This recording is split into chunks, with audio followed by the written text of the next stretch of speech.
Guys, welcome back to Nick service creation. నేను ఇవాళ masala aloo fry తయారు చేయబోతున్నాను అనమాట. ఇది మనకి చపాతీలోకి బాగుంటుంది అండ్ రైస్లోకి కూడా చాలా బాగుంటుంది అనమాట. సాంబార్ కలుపుకోవచ్చు, సాంబార్లో కూడా సైడ్ డిష్గా కూడా పప్పు అలా వండుకున్నప్పుడు సైడ్ డిష్గా కూడా దీన్ని తినచ్చు అనమాట. దానికోసం ఫస్ట్ నేను ఒక మిక్సీ జార్ని అయితే తీసుకున్నాను.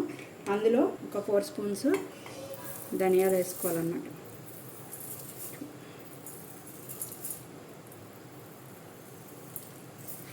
ఇందులో పెప్పర్ ఒక 20 గింజల వరకు పెప్పర్ వేసుకోవాలి. అండ్ పచ్చిమిర్చి ఒక 6 పచ్చిమిర్చిలు ఇలా కట్ చేసి వేసుకొని వీటన్నిటిని కూడా గ్రైండ్ చేసుకోవాలి. అంటే ఎలా అంటే కచ్చా పచ్చిగా గ్రైండ్ చేసుకోవాలన్నమాట. ఇందులోనే ఒక 4 వెల్లుల్లిపాయ రెబ్బలు కూడా వేసుకొని దీన్ని మనం గ్రైండ్ చేసుకుందాం.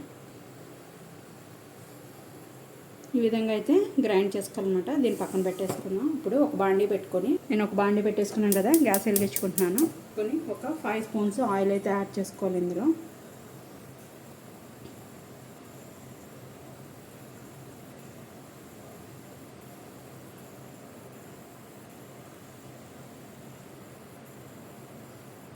ఒక స్పూను జీలకర్ర, ఒక స్పూను ఆవాలు, ఒక 1/2 స్పూను పసుపు, 2 రెబ్బలు కరివేపాకు,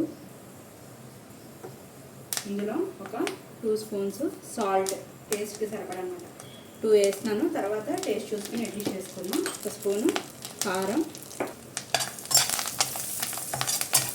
ఈ విధంగా ఫ్రై చేసుకోవాలన్నమాట.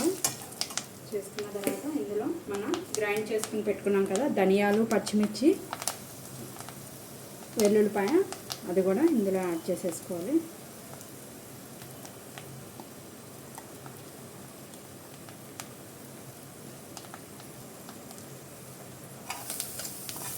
ఫ్రై చేసుకోవాలి కొంచెం.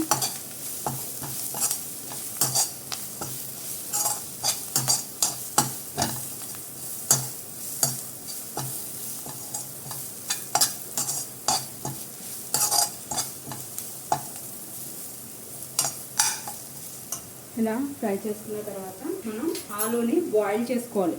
ఆల్రెడీ నేను బాయిల్ చేసాను. బాయిల్ చేసుకొని ఇలా చిన్న చిన్న ముక్కలుగా కట్ చేసుకోవాలన్నమాట. ఇవన్నీ కూడా ఇందులో వేసేసుకోవాలి.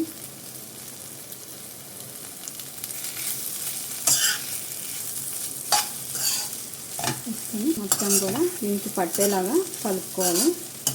మీడియం ఫ్లేమ్ మీద, హై ఫ్లేమ్లో పెడితే మాడిపోతుంది కదా. ఈ మసాలా మొత్తం ఈ ఆలూకి పట్టాలి కాబట్టి మీడియం ఫ్లేమ్లో పెట్టుకొని వీటిని ఫ్రై చేసుకోవాలి.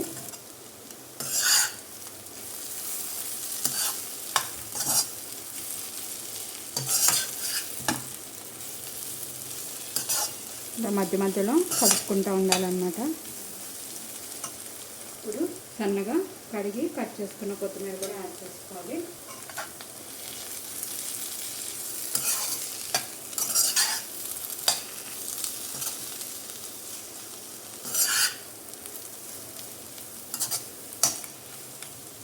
ఆలు మసాలా ఫ్రై అయితే రెడీ అయిపోయింది. నేను గ్యాస్ అయితే ఆఫ్ చేసేసుకుంటున్నాను. ఎమ్మె డిష్ మీరు కూడా తయారు చేసుకుని టేస్ట్ ఎలా ఉందో నాకు కామెంట్ చేయడం అయితే మర్చిపోకండి. మీరు ఫస్ట్ టైం కనుక నా ఛానల్ చూసినట్టయితే సబ్స్క్రైబ్ చేసుకోండి. ఫ్యూచర్ వీడియోస్ కోసం బెల్ బటన్ ప్రెస్ చేయడం అయితే మర్చిపోకండి. మీ ఫ్రెండ్స్ అండ్ ఫ్యామిలీ మెంబర్స్కి కూడా షేర్ చేయండి. Thank you guys.